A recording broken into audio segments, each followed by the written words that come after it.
Hi සුබ දවසක් හැමෝටම. අද අපි පනීර් චීස් ගෙදර හදමු. ඉතින් ඔයාලා තාම අපිව සබ්ස්ක්‍රයිබ් කරලා නැත්නම් පහළ තියෙන සබ්ස්ක්‍රයිබ් බටන් එක ක්ලික් කරලා සබ්ස්ක්‍රයිබ් කරන්න. අපිට මේක හදන්න ඕන දෙහි කිරි විතරයි.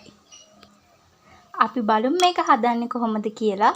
මුලින්ම මම එලකිරි බෝතලයක් මේ වගේ ටිකක් ලොකු භාජනයකට දාගන්නවා. මම මේ එලකිරි ගත්තේ අපේ ගෙවල් ගාව තියෙන කිරි ගොවිපලකින්. ඉතින් ඔයාලට එහෙම කිරි නැත්තම් ෆ්‍රෙෂ් මිල්ක් උනත් කඩෙන් අරගන්න පුළුවන්.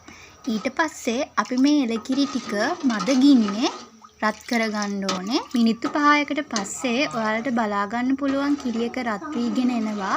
බුබුලු දානවා. ඒ වගේම භාජනයේ වටේට සුදු පාට මිදෙනවා. ඒ වෙලාවට ඔයාලට පුළුවන් දෙහි ටික ටික එකතු කරගන්න. මම මුලින්ම දෙහි හැඳි 3ක් දාගත්තා තැනින් තැනට.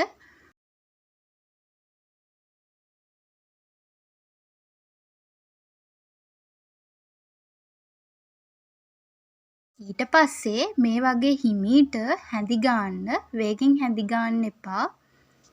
එතකොට මේ වගේ කැටි ගැහෙනවා ඔයාලට බලා ගන්න පුළුවන්.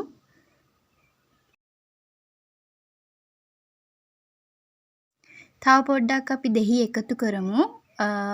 මේ වතුර එක ලා කොළ පාට වෙනකන් දෙහි පොඩ දාලා මේ වගේ හැඳි ගා ගන්න.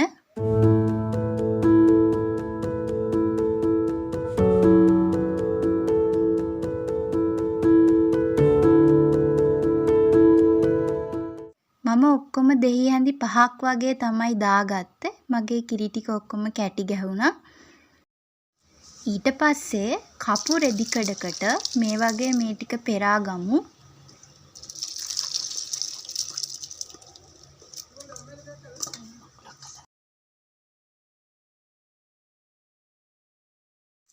ඔයාලට පුළුවන් මේ කොළ පාට වතුර එක වෙන කෑමක් හදද්දී පාවිච්චි කරන්න. බත් එකක් වියන්න උනත් පුළුවන්. මම අපේ මේ කිරි කැටි ටික හොඳට හොද ගන්නවා. මොකද අපි දාපු දෙහි වල ඇඹුල් රසය තියෙන්න පුළුවන්නේ. ඒක හින්දා මම දෙපාරක් වගේ ඇල් වතුර වලින් හොද ගත්තා.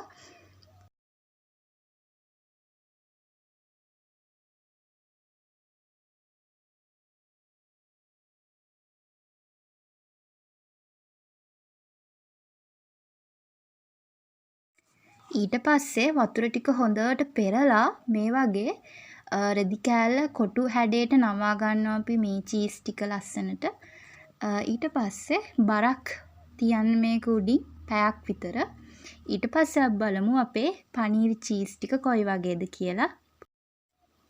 තව දෙයක් ඔයාලා කැමති නම් ලුණු චුට්ටක් මේක සෙට් වෙන්න කලින් දාලා මික්ස් කරලා සෙට් වෙන්න තියන්න.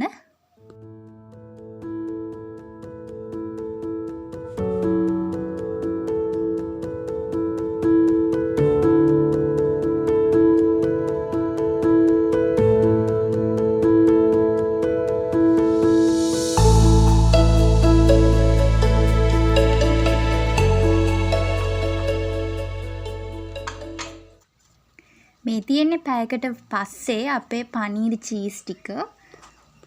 මේක කැමති නම් කල් තියා ගන්නත් පුළුවන්. පොඩි වතුර එකකට මේ ටික දාලා ෆ්‍රිජ් එකේ තියන්න තියෙන්නේ.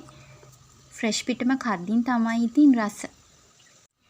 මම මේ ටික යූස් කරලා රසම රස කරි එකක් හදන්න හිතන් ඉන්නවා. ඉතින් ඒ වීඩියෝ එක මේකෙන් පස්සේ මම දාන්නම් ඔයාලට බලන්න. ඉතින් අද වීඩියෝ එක හොඳ නම් ලයික් කරලා අපිව සබ්ස්ක්‍රයිබ් කරලා අපිත් එක්ක දිගටම එකතු වෙන්න. Thanks for watching.